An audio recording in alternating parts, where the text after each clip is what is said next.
Ma'am, we don't serve your kind here. Perhaps try the McDonald's down the street. The words hung in the air like poison. Brittany, the blonde hostess, smiled as she deliberately tore Maya's reservation printout in half.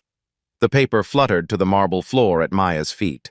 Around them, the upscale restaurant fell silent.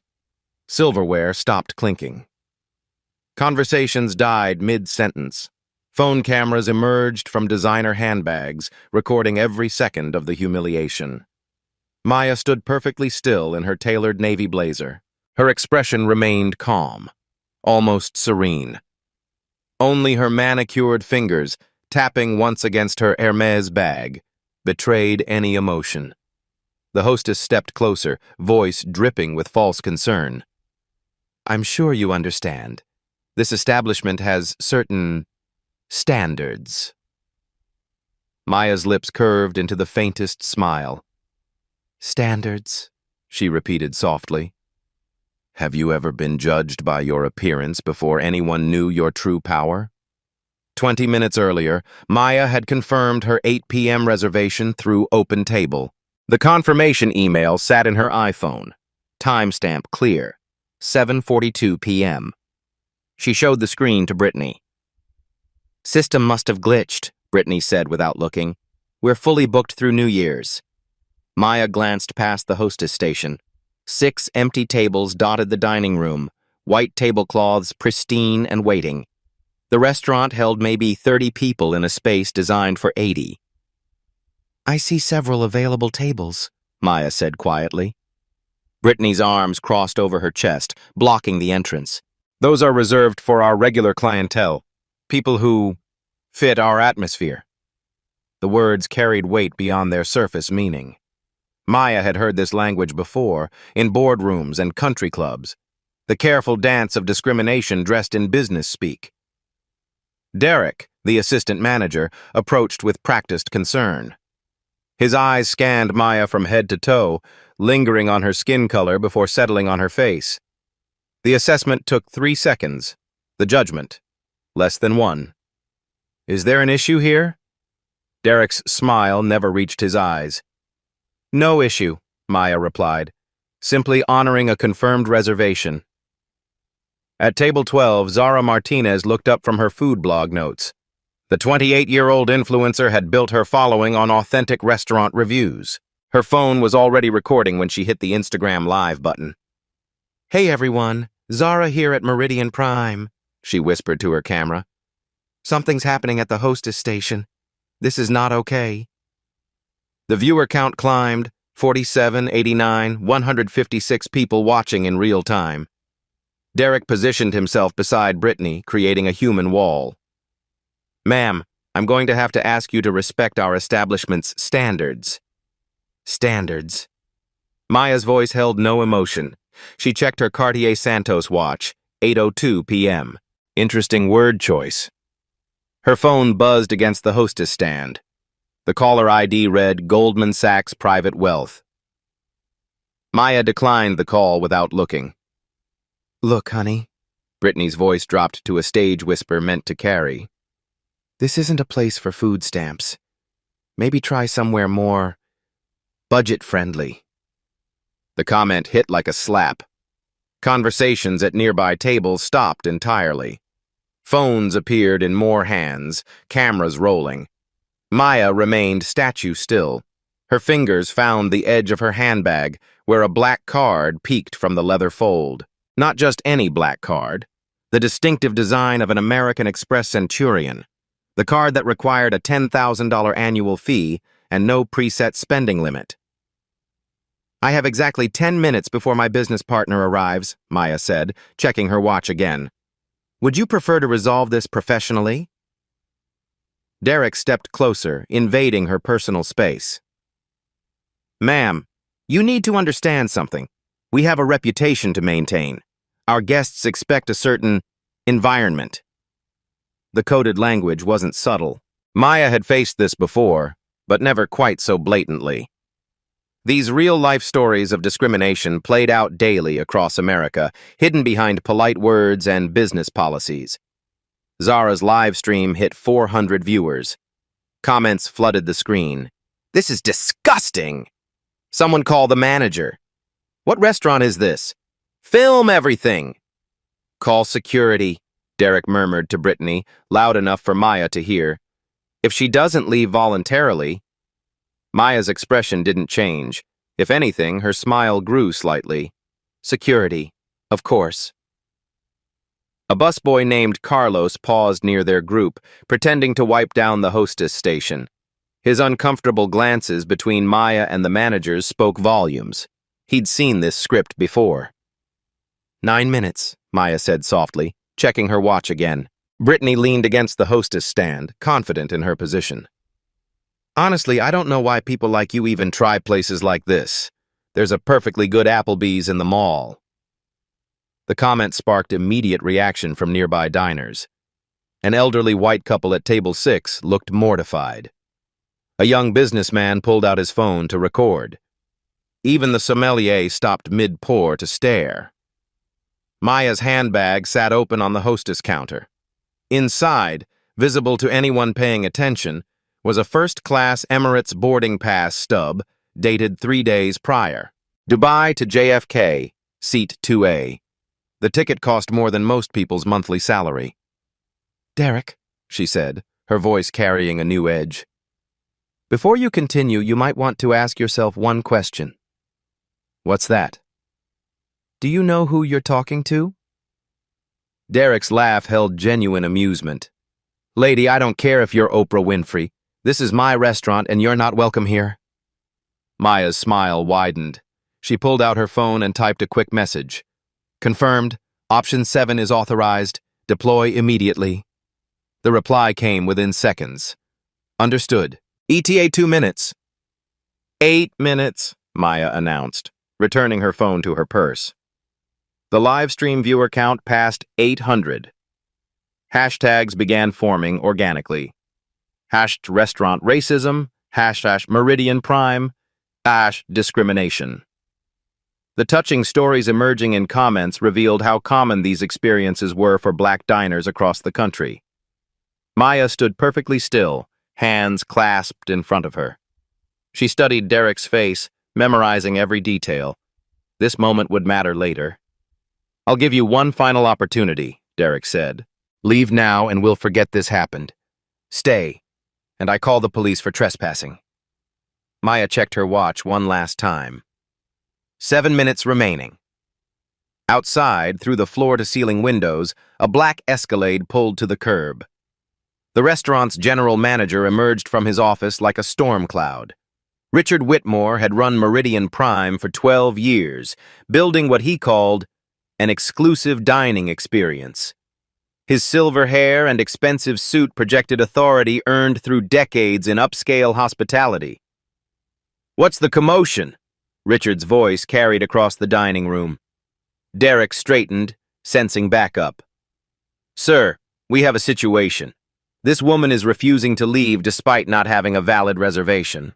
Richard sized up Maya in seconds. His expression shifted almost imperceptibly, the practiced mask of customer service barely concealing his judgment. Ma'am, I understand there's been some confusion, Richard said, his tone suggesting anything but understanding. Unfortunately, we are fully committed this evening. Perhaps I can recommend some excellent establishments more suited to your preferences. Maya's watch read 8:04 p.m. 6 minutes. I'm sorry? Richard leaned forward. 6 minutes until my business partner arrives. We have a confirmed 8 p.m. reservation under Maya. Richard glanced at Derek, who shook his head minutely. The silent communication spoke volumes about their usual coordination. I'm afraid there's no reservation under that name, Richard lied smoothly. Our system shows we're completely booked. At table 12, Zara's live stream had exploded. Over 1,200 viewers watched the confrontation unfold. Comments streamed faster than she could read them. Which restaurant is this? Someone call Channel 7 News. This is 2025, not 1955. Get their names. The hashtag Meridian Prime Racism began trending locally within the Manhattan dining scene. Food bloggers were already sharing the stream, amplifying the reach exponentially. "Sir," Maya said, her voice carrying new steel, "I'm going to ask you once more to honor my confirmed reservation." Richard's smile grew condescending. "Ma'am, I've been in this business for 25 years.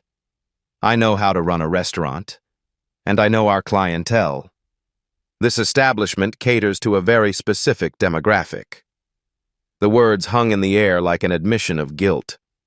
Several diners gasped audibly. Phone cameras multiplied across the room.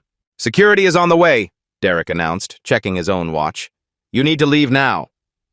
Two uniformed guards entered through the main entrance. Mike Torres, the senior guard, approached with practiced authority.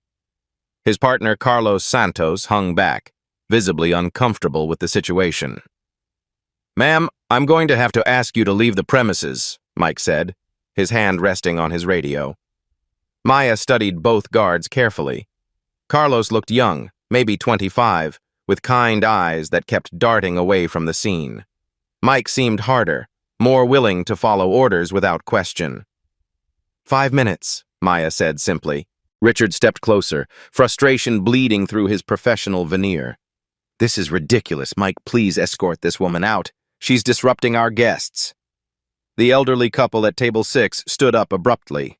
The husband threw his napkin down with disgust. "Check, please. We're leaving." Their waiter hurried over, confused. "Was there something wrong with your meal, sir?" "Yes," the man said loudly enough for half the restaurant to hear. "The management." They walked out, leaving behind a half-finished bottle of wine worth $300. Maya watched them go, her expression unreadable. She pulled out her phone and typed another message. "Acceleration approved. Full deployment in 3 minutes." The response was immediate. "Acknowledged. All assets in position." Zara's viewer count hit 1,800. The comments section had become a torrent of outrage and support. Screenshots were being shared across Twitter, Facebook, and TikTok. The story was escaping the confines of one restaurant, becoming something larger. "Ma'am," Mike said, stepping closer. "I don't want to have to physically remove you, but I will if necessary." Maya looked directly at Carlos. Something in her gaze made him straighten unconsciously. "Officer Santos," she said, reading his name tag. "How long have you worked security?" Carlos blinked, surprised to be addressed directly. 6 months, ma'am." "Do you enjoy your job?" Richard interrupted sharply. "Don't engage with her, Carlos. Just do your job." But Carlos found himself answering anyway. "Most days, yes, ma'am. We mainly handle small disputes, nothing like—" He gestured helplessly at the scene. 4 minutes, Maya announced. Brittany had been watching from behind the hostess stand, growing more agitated. "This is insane! Why are we even entertaining this? Just drag her out!" Her raised voice carried across the restaurant. The business executive at table 8 was now openly recording with his phone. A food critic from New York Magazine looked up from her notes, recognizing the makings of a career-ending scandal. Richard made a decision. "Mike, Carlos, please escort this woman from the premises immediately. Use whatever force necessary." The words would later be analyzed frame by frame in the viral videos. Whatever force necessary against a calm, well-dressed woman asking to honor a reservation. Maya checked her watch, 8:07 p.m. 3 minutes. She reached into her handbag and pulled out her phone. The Goldman Sachs contact was calling again. This time she answered. "Maya speaking. Yes, the preliminary assessment is complete. Confirmed for immediate execution. Thank you." The call lasted 15 seconds. Everyone in earshot heard her end. "Proceed with the acquisition." Richard laughed dismissively. "Acquisition? Lady, what are you going to acquire? A Happy Meal?" Derek joined the laughter. Even Brittany smirked at what seemed like an elaborate bluff. Maya returned her phone to her purse and checked her watch again. 2 minutes. Outside, the black Escalade's engine continued running. Through the tinted windows, figures moved in the back seat. Official-looking documents exchanged hands. Zara's live stream broke 2,000 viewers. Local news stations were monitoring social media feeds, recognizing a developing story. The restaurant's own security cameras captured every word, every gesture, building an incontrovertible record. "Final warning," Mike said, moving toward Maya. "Come with us voluntarily or we'll arrest you for trespassing." Maya stepped backward toward the entrance, her hands visible and non-threatening. "I'll wait outside then, for exactly 90 seconds more." She moved toward the door with quiet dignity. Richard called after her, "And don't come back. This restaurant doesn't serve people like you." The words echoed across the dining room. Multiple camera phones captured his face as he said it. The hostility, the arrogance, the complete confidence in his position. Maya paused at the threshold and turned back. For the first time all evening, she smiled genuinely. "Mr. Whitmore," she said clearly, "you're absolutely right. After tonight, this restaurant will never serve people like me again." Something in her tone made Richard's triumph falter. The smile was wrong somehow. Too confident. Too knowing. Maya stepped outside into the cool evening air. Through the windows, she could see the staff gathering, celebrating their victory. Brittany was actually high-fiving Derek. She checked her watch one final time. 8:09 p.m. "Showtime," she whispered to herself. The Escalade's doors opened. A tall man in a charcoal Tom Ford suit emerged from the Escalade. James Morrison carried himself with the quiet authority of someone accustomed to high-stakes negotiations. His briefcase bore the embossed logo of Morrison & Associates, one of Manhattan's most prestigious corporate law firms. Maya met him on the sidewalk. "Right on time, James." "The paperwork is finalized," he said, handing her a leather portfolio. "Signed, sealed, and filed with the state at exactly 8:05 p.m. Inside the restaurant, Richard watched through the window with growing unease. The woman who'd just been escorted out was conducting what appeared to be a business meeting. "Who is that guy?" Derek asked, squinting at the well-dressed lawyer. "Probably her cousin or something," Brittany said dismissively. "People like her always try to make themselves look important." Maya opened the portfolio and reviewed the documents inside. Her signature appeared on the final page next to an official notary seal. The timestamp read 8:05 p.m., exactly 4 minutes ago. "Shall we proceed with the announcement?" James asked. Maya looked through the restaurant's windows. Inside, the staff had returned to their stations, confident in their victory. Richard was glad handing a table of regular customers, probably spinning the story of how he'd handled an unfortunate situation. "Let's give them another minute to enjoy their success," Maya said. James checked his watch. "The wire transfer cleared at 8:07. Legal ownership transferred simultaneously. We're operating within all regulatory requirements." At Table 12, Zara's live stream had reached 2,400 viewers. The comments section moved too fast to follow, but she caught glimpses. "What's happening outside? Who is that man? This is getting crazy." Maya and James approached the restaurant entrance. Through the glass doors, they could see the hostess station where this confrontation had begun just minutes earlier. "Ready?" James asked. "I've been ready for this moment for years," Maya replied. They entered together.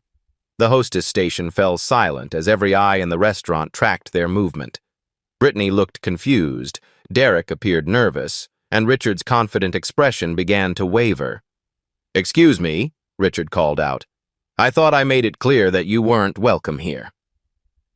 Maya stopped at the hostess station, exactly where she'd stood 15 minutes earlier. James positioned himself beside her, briefcase in hand. "Mr. Whitmore," Maya said calmly, "I'd like to introduce you to James Morrison, senior partner at Morrison & Associates. He's here regarding a business matter." Richard's laugh sounded forced. "Lady, I don't know what game you're playing, but this restaurant isn't for sale." "Actually," James said, opening his briefcase, "it was. As of 8:05 p.m. this evening, the sale is complete." He withdrew a tablet and activated the screen. The document displayed was unmistakably legal. Corporate letterhead, official seals, notarized signatures. "This is ridiculous," Derek said, but his voice lacked conviction. James turned the tablet toward the gathered staff. The header read, "Asset Acquisition Agreement, Meridian Prime Restaurant." Maya stepped closer to Richard. "Effective immediately, Mr. Whitmore, your employment is terminated. You have 30 minutes to collect your personal belongings and leave the premises." The words hit like a physical blow. Richard's face went white, then red with rage. "You can't fire me. I've been here 12 years. This is impossible." James consulted his tablet. According to the employment contract on file, all staff serve at the pleasure of the ownership entity. As of 8:05 p.m., that entity is Maya Hospitality Group. Maya reached into her handbag and withdrew a business card. She placed it on the hostess station where her torn reservation had fallen 20 minutes earlier. The card read, "Maya, Chief Executive Officer, Hospitality Group." Silence fell across the restaurant like a curtain. Every conversation stopped. Silverware hung suspended in midair. The only sound was the quiet hum of the air conditioning system. Brittany stared at the card, her mouth opening and closing like a fish. But you're black?" Maya finished calmly. "Yes, I'm also the owner of 47 restaurants across the tri-state area. As of tonight, 48. Derek backed away from the hostess station as if it had become toxic. "This can't be real. This is some kind of scam." James produced additional documents from his briefcase. Wire transfer confirmation for $4.7 million, completed at 8:07 p.m. New York State business registration, filed at 8:06 p.m. Corporate tax documents, submitted electronically at 8:08 p.m. The numbers were specific, official, impossible to fake in real time. Maya had acquired the restaurant while standing outside being humiliated by its staff. "Carlos," Maya said, addressing the younger security guard directly. "Effective immediately, you're promoted to head of security for this location. Your new salary is $65,000 annually, plus benefits." Carlos blinked hard, struggling to process what was happening. "Ma'am, I don't understand." "You showed respect when others showed prejudice," Maya said simply. "That matters." She turned to Mike, the senior guard. "Your conduct tonight violated basic human dignity protocols. You're suspended pending review." Mike's confidence evaporated. "You can't just walk in here and—" "Actually," James interjected, "she can. Legal ownership grants full operational authority." Zara's live stream had exploded to over 3,000 viewers. The comments were moving so fast, they created a blur of excitement and disbelief. Screenshots of Maya's business card were already circulating on Twitter. Richard found his voice, though it cracked with desperation. "This is a setup. Some kind of elaborate revenge fantasy." Maya pulled out her phone and showed him the screen. The Goldman Sachs private wealth management app displayed her account summary. The numbers were staggering. More money than most people would see in 10 lifetimes. "Mr. Whitmore, this isn't revenge. This is business." She gestured toward the dining room, where several tables sat empty despite Richard's claims of being fully booked. "Your management style has created a 23% decline in diverse clientele over the past 2 years," Maya continued. "That translates to approximately $1.1 million in lost annual revenue." James consulted his tablet. "Market analysis indicates significant profit potential through inclusive service policies." The specific numbers carried weight.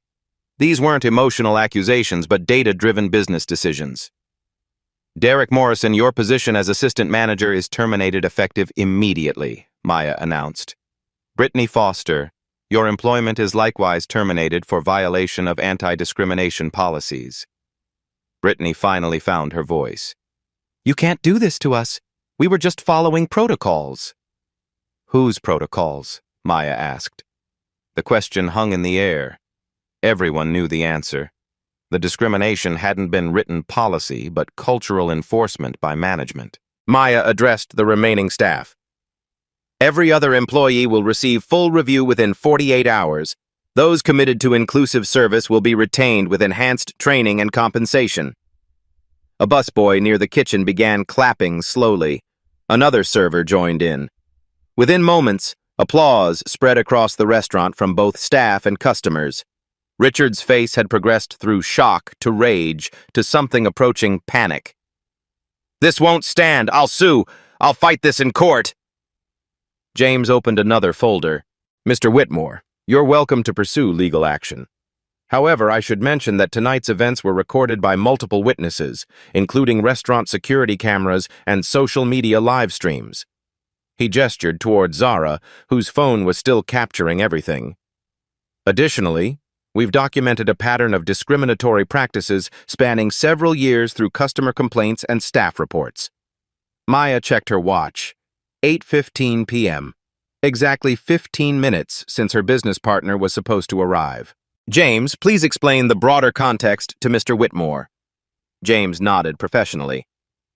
"Ms. Maya's acquisition tonight was part of a larger market correction strategy. Maya Hospitality Group has been monitoring establishments with concerning diversity metrics across the region."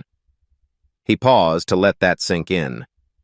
This restaurant's reputation for exclusionary practices made it a prime candidate for intervention. The word intervention carried layers of meaning. This wasn't random revenge, but systematic change. Maya turned to address the entire restaurant. "Ladies and gentlemen, I apologize for the disruption to your evening. Management will cover tonight's meals for all current guests." Spontaneous applause erupted from several tables. The elderly couple who'd walked out earlier had apparently stopped outside to watch through the windows. They were applauding too.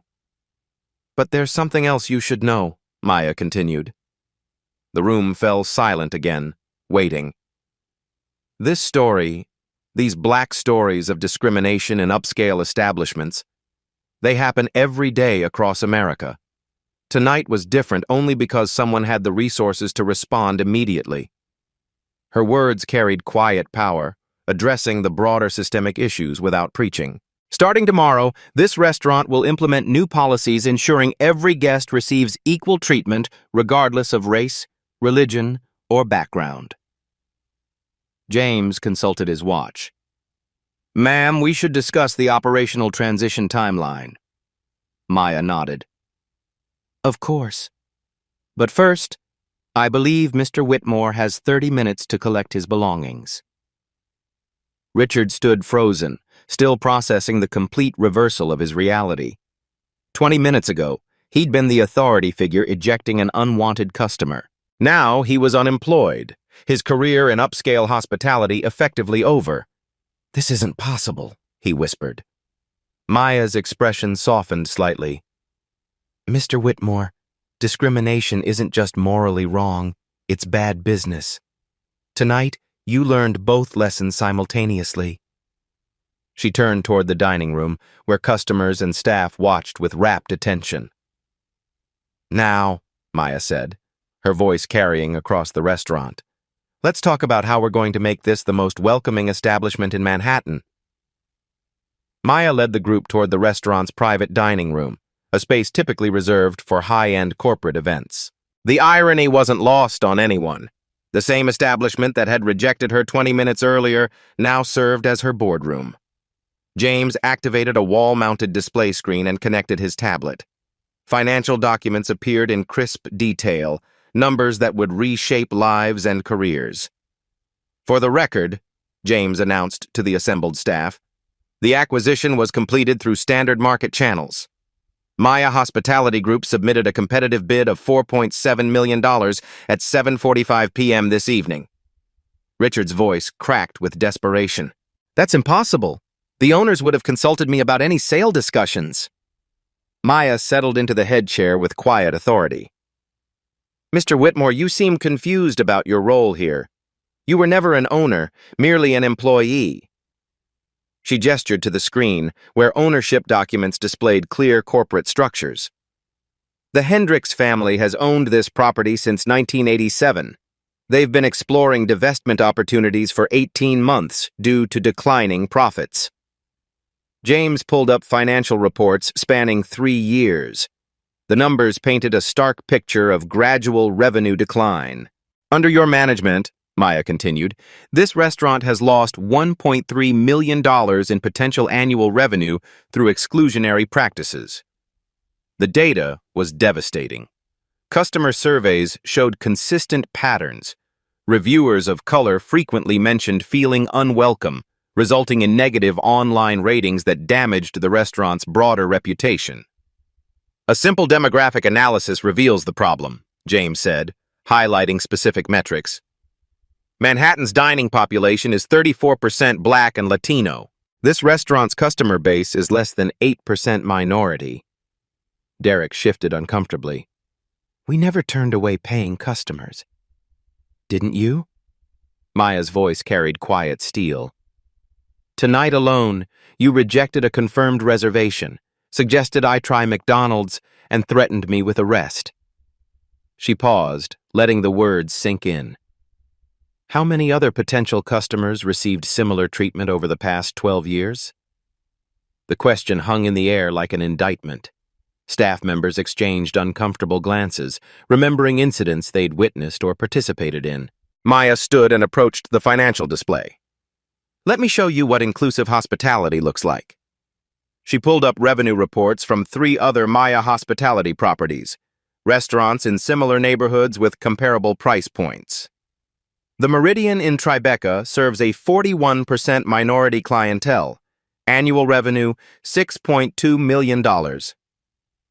Maya's Table in Soho, 38% minority customers, annual revenue $5.8 million. Golden Dragon Uptown, 45% minority clientele, annual revenue $7.1 million. The numbers spoke for themselves. Inclusive policies weren't just morally correct, they were profitable. This establishment, Maya continued, grossed $3.9 million last year. You're leaving approximately $2 million annually on the table through discriminatory practices. Richard's face had gone ashen. The mathematical reality of his management failures was undeniable. Now, Maya said, returning to her seat, let's discuss immediate operational changes. James distributed printed documents to the remaining staff. The pages outlined comprehensive policy reforms that would transform the restaurant's culture. Effective immediately, all staff will undergo 40 hours of unconscious bias training, Maya announced. This training is mandatory for continued employment. She looked directly at Derek, who was frantically reading his termination letter. Mr. Morrison, your discriminatory conduct tonight violated federal civil rights statutes. Specifically, Title II of the Civil Rights Act of 1964, which prohibits discrimination in public accommodations. Derek's hands shook as he read the legal language. I was just following standard procedures. Whose procedures? Maya asked again. Show me the written policy that instructs staff to reject Black customers. Derek couldn't answer because no such policy existed in writing. The discrimination had been cultural, enforced through unspoken understanding and management example. James consulted his legal notes. Mr. Morrison, your statements tonight were recorded by multiple witnesses, suggesting that a customer try McDonald's based on their race constitutes clear discriminatory intent. The legal framework was solid. Maya's team had documented everything carefully, building an airtight case. Here's what happens next, Maya said, addressing the entire group. Mr. Whitmore and Mr. Morrison, you have 30 minutes to collect personal belongings and leave. Security will escort you from the building. She turned to Carlos, who still seemed stunned by his promotion. Carlos, your first assignment as head of security is ensuring they leave peacefully. Carlos straightened, finding his voice. Yes, ma'am, I understand. Maya continued outlining the transition plan. All remaining staff will receive comprehensive review within 48 hours. Those demonstrating commitment to inclusive service will be retained with enhanced compensation. She pulled up salary charts on the display. The numbers were impressive. Across-the-board raises averaging 15% for staff who completed bias training successfully. Additionally, We're implementing performance metrics based on customer satisfaction across all demographic groups.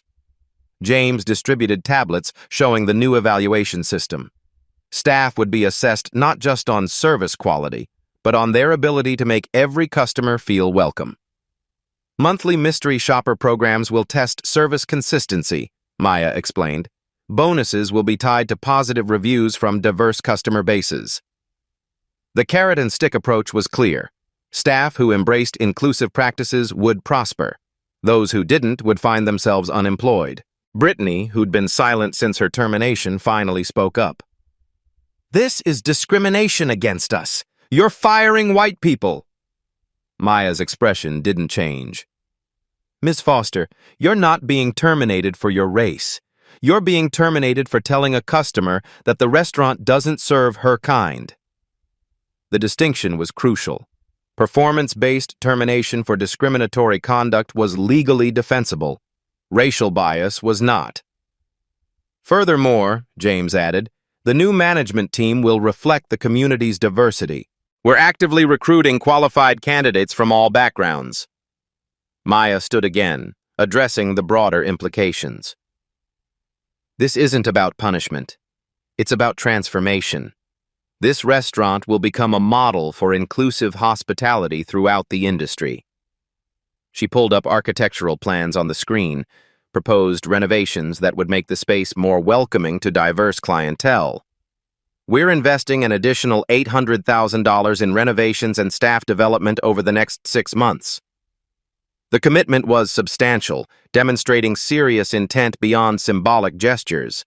Monthly community events will showcase cuisines and cultures from across the neighborhood, Maya continued. Local artists will display work in rotating exhibitions. The vision was comprehensive, not just ending discrimination, but actively celebrating diversity. Richard made one final desperate attempt. "You can't just waltz in here and destroy everything I've built." Maya's voice remained calm.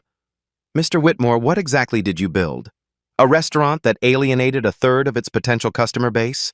An establishment with declining revenues and toxic workplace culture?" She gestured toward the financial reports still displayed on screen. "You built a business model based on exclusion. Tonight, we're replacing it with inclusion." James checked his watch. "Legal transition is complete. All employment contracts have been modified or terminated as discussed." Maya nodded. "Carlos, please escort Mr. Whitmore and Mr. Morrison to collect their belongings." As the disgraced managers left the dining room, the remaining staff seemed to exhale collectively. The oppressive atmosphere that had defined the restaurant's culture was lifting. "Questions?" Maya asked the remaining team. A server named Maria raised her hand tentatively. "Will we really get training on how to serve everyone equally?" "Not just training," Maya replied. "We're partnering with Cornell's School of Hotel Administration to develop a comprehensive hospitality equity program." The academic partnership added credibility and depth to the transformation. Additionally, staff will receive cultural competency education and language support for better customer communication. Maya pulled up employment statistics from her other properties. Employee retention rates were significantly higher at inclusive restaurants, creating more experienced professional service teams. "These changes aren't charity," she emphasized. "They're smart business. Inclusive restaurants consistently outperform exclusive ones in revenue, employee satisfaction, and customer loyalty." The data backed up every claim. This wasn't idealistic social engineering, but proven business strategy. "Anyone uncomfortable with serving all customers equally is welcome to seek employment elsewhere," Maya said diplomatically. "This transition is voluntary for existing staff, but commitment must be genuine." She looked around the room, meeting each person's eyes. "Tomorrow, we begin rebuilding this restaurant's reputation. Not through marketing campaigns or publicity stunts, but through consistent, excellent service for every single customer." The transformation had begun.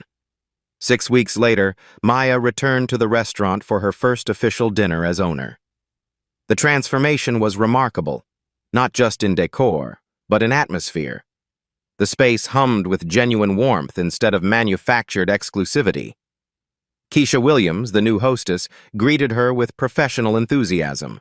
"Good evening, Miss Maya. Your table is ready." The young black woman had been promoted from server after completing the hospitality equity program with distinction. Her presence at the front desk sent an immediate message about the restaurant's new values. Maya surveyed the dining room as she walked to her table. The clientele reflected Manhattan's true diversity. Families of various backgrounds enjoying special occasions, business professionals conducting deals, couples celebrating anniversaries. Carlos approached in his new head of security uniform, confidence replacing the uncertainty she'd seen that first night. "Ms. Maya, how are the new protocols working?" she asked. "Beautifully," Carlos replied. "We've had 0 discrimination incidents since reopening. Customer satisfaction scores are up 47%. The numbers told the story better than any speech. Maya's data-driven approach was producing measurable results. At table 12, the same spot where Zara had live-streamed the original confrontation, a family was celebrating a grandmother's birthday. The elderly Latina woman was surrounded by 3 generations, their laughter carrying across the restaurant. "That's Mrs. Rodriguez," Keisha mentioned as she seated Maya. "She said she'd never felt comfortable in upscale restaurants before. Now she comes twice a month with different family members." These real-life stories of transformation were multiplying throughout the community. Word-of-mouth recommendations from previously excluded customers were driving significant new business. Maya opened the redesigned menu, which now featured dishes representing the neighborhood's cultural diversity alongside traditional American cuisine. The Colombian arroz con pollo sat beside classic beef Wellington, both prepared by the expanded kitchen team. "How's the staff transition progressing?" Maya asked Maria, her server from that first night. "It's been incredible," Maria replied. "The training wasn't just about bias. We learned about different cultural dining customs, dietary restrictions, communication styles. I'm a better server for everyone now." The comprehensive education program had exceeded expectations. Staff members reported feeling more confident and professional, equipped to serve any customer who walked through the door. Maya's phone buzzed with a text from James. "Monthly review complete. Revenue up 34% from same period last year. Staff retention at 96%. The financial turnaround had been swift and substantial. Inclusive policies weren't just ethically correct, they were dramatically profitable. During dessert, Maya noticed a familiar face at the bar. Richard Whitmore sat alone, nursing a whiskey and staring at his former domain. Their eyes met across the room. Maya approached his table with measured steps. "Mr. Whitmore?" Richard looked up with a mixture of shame and resentment. "Congratulations. You got what you wanted." "This was never about what I wanted," Maya replied calmly. "It was about what the community needed." She gestured toward the diverse crowd of diners. "Look around. This is what a successful restaurant looks like." Richard followed her gaze, taking in the vibrant atmosphere he'd never cultivated. "I never meant to exclude anyone." "Intent matters less than impact," Maya said gently. "But it's not too late to learn." She placed a business card on his table, not her own, but for a hospitality consulting firm specializing in diversity training. "When you're ready to rebuild your career, call them. Tell them I recommended you for their management rehabilitation program." The gesture surprised him. After everything that had happened, she was offering a path forward rather than permanent exile. "Why would you help me?" Richard asked. "Because transformation is possible for everyone," Maya replied, "including you." She returned to her table where dessert was waiting. The chocolate soufflé had been prepared by Jean-Claude, a Haitian pastry chef hired as part of the kitchen expansion. His addition had elevated the entire dessert program while adding authentic Caribbean influences. As Maya finished her meal, she reflected on the broader impact. The restaurant's transformation had inspired similar changes throughout the hospitality industry. Other establishments were proactively implementing bias training and diversity initiatives rather than waiting for intervention. The touching stories emerging from these changes extended far beyond one restaurant. Families were discovering new venues where they felt genuinely welcome. Young professionals of color were advancing in hospitality careers previously closed to them. Maya's phone showed dozens of messages from other business owners seeking guidance on inclusive practices. The model she'd created was spreading organically across the industry. "Ms. Maya," Keisha approached with a tablet. "The 9 p.m. reservation just arrived? The Maya party of 8? Maya smiled, recognizing the family name. Her own extended family was joining her to celebrate the restaurant's official reopening and the success of the transformation. As her relatives filled the table, sharing stories and laughter in English and Mandarin, Maya felt a deep sense of completion. This space that had once rejected her now embraced not just her, but everyone who sought genuine hospitality. The revolution was quiet but profound. One restaurant, one policy, one interaction at a time. 3 months after that transformative evening, Maya's story had become something larger than one restaurant's redemption. The video of her revelation had been viewed over 8.7 million times across social platforms, inspiring countless discussions about discrimination in upscale establishments. Harvard Business School featured the Meridian Prime case study in their executive education program. The curriculum examined how strategic intervention could address systemic bias while improving business performance. Students analyzed Maya's approach as a model for corporate social responsibility with measurable results. The restaurant industry felt the ripple effects nationwide. The National Restaurant Association updated their diversity guidelines, incorporating principles pioneered at Meridian Prime. Over 200 establishments had implemented similar bias training programs, creating a movement toward genuine inclusivity. Maya received speaking invitations from business schools, civil rights organizations, and hospitality conferences. Her message remained consistent. Equality wasn't just morally imperative, it was financially smart. When businesses exclude potential customers based on prejudice, she told audiences, they're not just harming individuals, they're sabotaging their own success. The personal impact stories continued multiplying. Zara's original live stream had launched her career as a social justice advocate. She now worked with restaurants nationwide, conducting diversity audits and training programs. Carlos had enrolled in business school, planning to open his own inclusive establishment. Even Brittany, the former hostess, had enrolled in sensitivity training and was working to rebuild her career in customer service. These life stories demonstrated that change was possible for everyone willing to grow. Maya's phone buzzed with a text from her business partner, David. "Portland acquisition approved. Same transformation model?" She smiled, typing back, "Always." Maya Hospitality Group had grown to 73 properties across 12 states. Each acquisition followed the Meridian Prime playbook, identifying establishments with exclusionary practices, purchasing them, and implementing comprehensive reform. The business model proved remarkably successful. Inclusive, restaurants consistently outperformed their previous discriminatory incarnations by 20 to 40% in revenue. Employee satisfaction surveys showed dramatic improvements in workplace culture and professional development opportunities.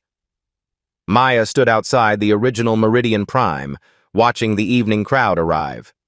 Young professionals, elderly couples, families with children, all backgrounds, all welcomed with genuine enthusiasm. A teenage girl approached hesitantly. "Excuse me, are you Maya?" "I am." "My mom showed me your video. She said you proved that one person can change everything." Maya smiled, remembering her own moments of doubt and determination. Not one person. Many people choosing to do better, one interaction at a time. The girl nodded seriously. "I want to open a restaurant someday. Can I ask you something?" "Of course." "How do you make sure you never become the person you once fought against?" The question revealed wisdom beyond the girl's years. Power could corrupt even those who'd experienced powerlessness. "You remember where you came from," Maya replied, "and you listen when others tell you their stories." As the girl walked away, Maya reflected on the journey. from humiliation to transformation, from individual injustice to systemic change. The real victory wasn't owning restaurants, it was creating spaces where everyone belonged. Your experiences matter. Have you witnessed discrimination in restaurants or businesses? Share your story in the comments below. These Black stories and real-life stories help expose patterns that need changing. If this resonates with your experiences, hit subscribe and the bell icon for more touching stories of people transforming injustice into positive change. Share this video with someone who needs to see that strategic action can create powerful, lasting reform. Together, we can build a more inclusive world, one business at a time. What systemic changes would you implement if you had Maya's influence? Let's discuss solutions that move beyond individual incidents to create industry-wide transformation.